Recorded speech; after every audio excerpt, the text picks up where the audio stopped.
शुभम करोति कल्याणम। एक बार इंद्र और वृत्रासुर में घनघोर युद्ध हुआ। उस समय देवताओं ने दैत्य सेना को पराजित कर नष्ट भ्रष्ट कर दिया। अपनी सेना का विनाश देख वृत्रासुर अत्यंत क्रोधित हो स्वयं युद्ध के लिए उद्यत हुआ।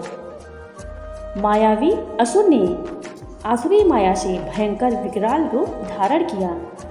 उसके स्वरूप को देख इंद्रादिक सब देवताओं ने इंद्र के परामर्श से परम गुरु बृहस्पति जी का आवाहन किया। गुरु तत्काल आकर कहने लगे, हे देवेंद्र, अब तुम वृत्रासुर की कथा ध्यान मग्न होकर सुनो।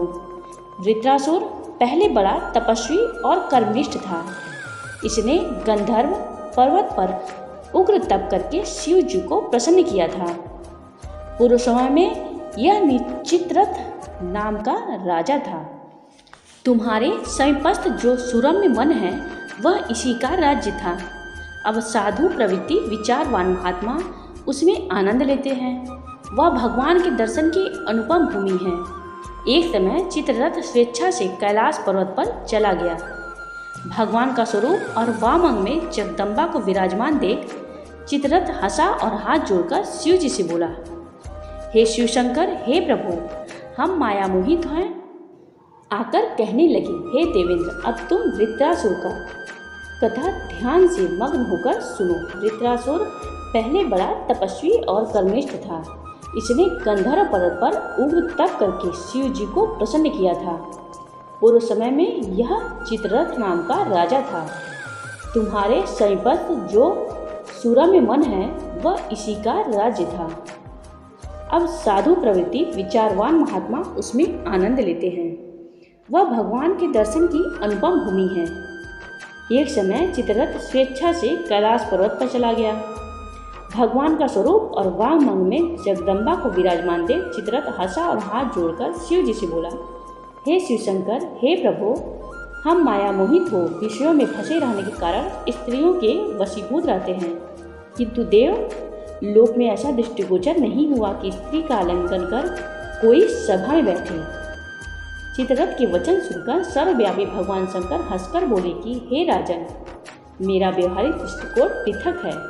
मैंने मृत्युदाता कालकूट महाविष का पान किया है, फिर भी तुम साधारण जनों की भांति मेरी हंसी उड़ाते हो। तभी पार्वती क्रोधित हो चित्ररथ की ओर देखती हुई कहने लगी, ओ दुष्ट, तूने सर्वव्यापी महेश्वर के साथ ही मेरी हंसी उड़ाई है। तुझे अपने कर्मों का फल भोगना पड़ेगा। अरे मूर्खराज, तू अति चतुर है, अतएव मैं तुझे ऐसी शिक्षा दूंगी कि फिर तू ऐसा दुस्साहस ही न करेगा। अब तू दैत्य स्वरूप धारण कर विमान से नीचे गिर जा। तुझे मैं श्राप देती हूँ। जब जगदम्बा भवानी ने चित्ररथ को ये श्राप दिया तो ये तत्क्षण विमान से गिर गया, राक्षस योनि को प्राप्त हो गया और प्रख्यात महासुर नाम से प्रसिद्ध हुआ।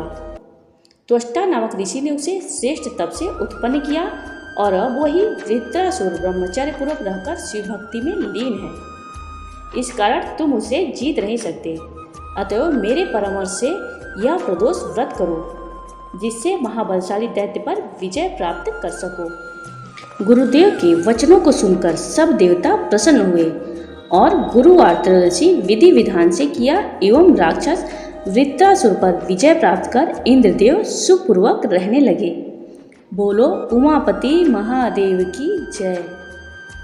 प्रदोष व्रत विधि विधान सहित त्रयोदशी व्रत करने वालों को ब्रह्म मुहूर्त में उठकर नित्य कर्म से निवृत्त होकर शंकर पार्वती का स्मरण करना चाहिए। व्रत वाले दिन भोजन नहीं करना चाहिए।